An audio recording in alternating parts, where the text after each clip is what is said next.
The night Isabella agreed to cover her sister's shift, as a maid was supposed to be simple, just a few hours of cleaning in a luxury penthouse, some quiet work, and then she would disappear back into her ordinary life. She never imagined that one small act of kindness would pull her into a story that would change her heart forever. Isabella wasn't used to the world of marble floors, crystal chandeliers, and million-dollar views of the city skyline. Her sister had begged her to help because she was sick, and Isabella, who had always been the kind of person who put family first, couldn't say no. Wearing a borrowed uniform that felt slightly too big for her shoulders, she stepped inside the towering glass building with nervous steps. She kept reminding herself that she was only here for a few hours. Just clean, finish the job, and leave quietly.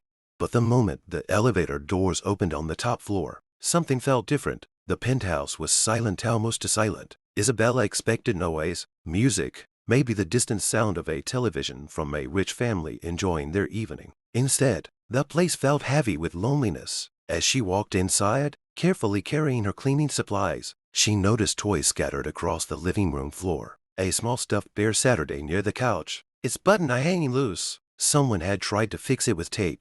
That's when she heard a small voice. "Are you the new nanny?" Isabella turned around to see a little boy standing in the hallway, rubbing his sleepy eyes. He couldn't have been more than 6 years old. His hair was messy, his pajamas slightly wrinkled, and there was a quiet sadness in his eyes that tugged at Isabella's heart.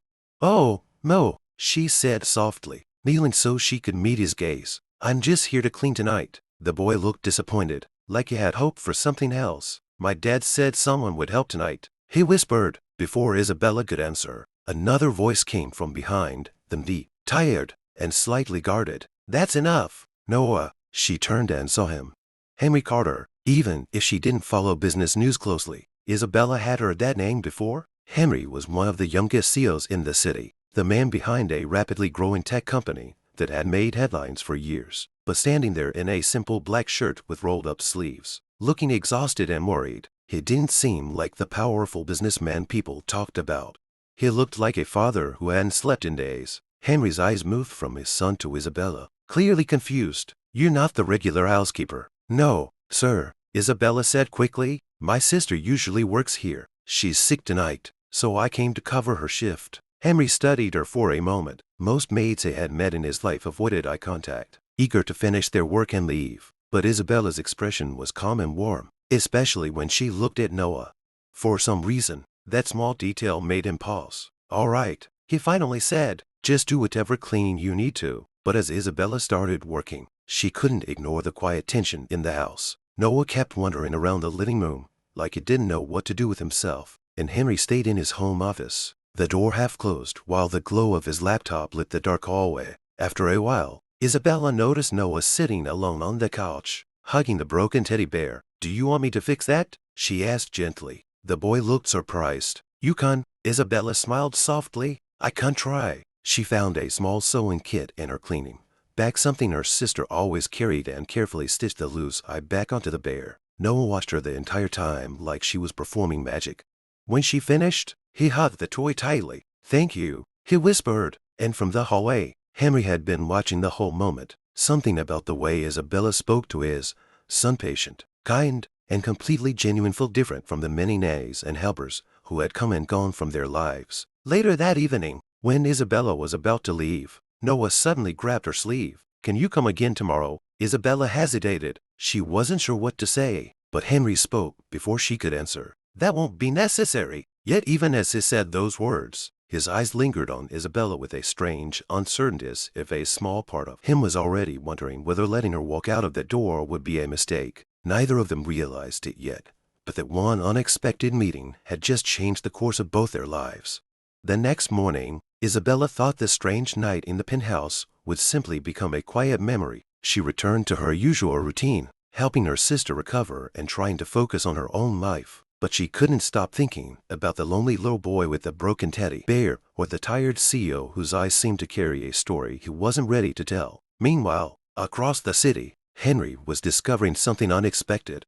Noah refused to stop talking about Isabella. "She fixed Mr. Bear," the boy kept repeating happily. "And she listened to me." It had been months since Henry had seen his son smile like that, since his wife had passed away 2 years earlier. Henry's world had been nothing but endless work, late nights, and the constant guilt of knowing he was failing to be the father Noah deserved. Every nanny they hired eventually left. Some said the house felt too cold. Others couldn't handle Noah's quiet sadness. But Isabella, she had only been there for a few hours. Yet somehow she had brought warmth back into the room.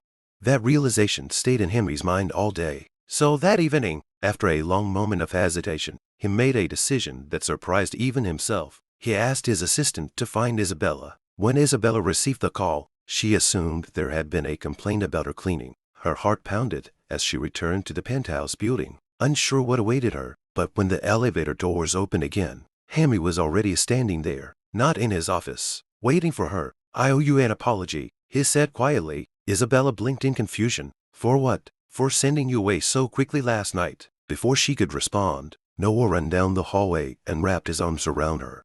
"You came back?" Henry looked at the scene and sighed softly, a faint smile finally breaking through his serious expression. "I was wondering," he said carefully, "if you might consider helping here a little more often." Isabella hesitated. This world, polished floors, the wealth, the powerful CEO standing in front of her felt so far away from her simple life. But then Noah looked up at her with hopeful eyes, and somehow her answer came naturally. "Yes, I can help." What neither of them expected was that the days that followed would slowly transform their lives. Isabella didn't just clean the house, she filled it with laughter again. She helped Noah with homework, cooked simple dinners that reminded him of family, and spoke to Henry not like a famous CEO but like a man who had been carrying too much pain alone. And little by little, Henry started to feel something he thought he had lost forever: hope. But the real twist came months later. One evening, during a charity gala where Henry had reluctantly invited Isabella, a wealthy investor approached her with curiosity. "Miss Isabella," the man said, surprised, "I didn't expect to see you here." Henry frowned slightly. "You know her?" The investor laughed. "Of course. Her family owns one of the largest community foundations in the state. Her father built half the scholarship programs in this city." Henry turned slowly toward Isabella. "Son, you never told me." Isabella smiled softly. "You never asked." In that moment, Henry realized something powerful. The woman who had walked into his home wearing a maid's uniform, the woman who had quietly healed his son's broken heart, had never been there because she needed the job. She had stayed because she cared. And that was the night Henry finally understood the truth. Sometimes love doesn't arrive with grand introductions or perfect timing. Sometimes it walks in quietly, wearing a borrowed uniform, holding a sewing needle, and fixing a broken teddy bear. And before you realize, it has already fixed your heart too.